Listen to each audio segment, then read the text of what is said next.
The story of the Celtic peoples begins around 1200 BCE in Central Europe, where they emerged as a distinct culture characterized by their unique languages, social structures, and artistic expressions. Through a remarkable journey that spanned centuries, the Celts spread across vast territories, from the verdant hills of Ireland and the rugged landscapes of Scotland to the majestic forests of Gaul, present-day France, and beyond.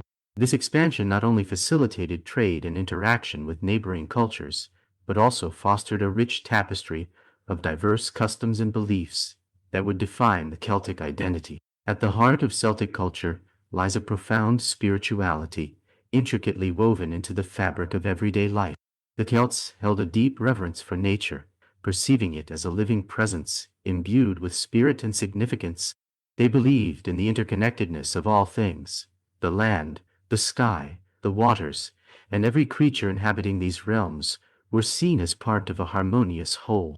This worldview fostered a sense of responsibility and respect for the environment, as the Celts understood that their well-being was intrinsically linked to the health of the natural world around them.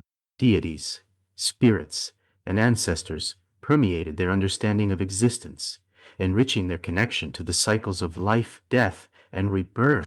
Celtic mythology flourished through the rich oral traditions that were the lifeblood of their culture. Storytellers, known as bards, played a crucial role in preserving and transmitting the myths, legends, and history of the Celtic peoples. With an emphasis on fluidity and adaptability, these tales evolved over time and across regions, allowing for a dynamic exchange of ideas and narratives. The oral nature of their traditions gave rise to a vibrant tapestry of stories that celebrated heroism, love, and the mysteries of the cosmos. It is within this oral framework that we find a wealth of characters and motifs, each one illuminating aspects of the human experience and the Celtic understanding of the divine. Together, these facets of Celtic culture, its origins, spiritual worldview, and oral traditions, lay the foundation for a society that valued community, nature, and storytelling, forming a legacy that continues to captivate and inspire generations today.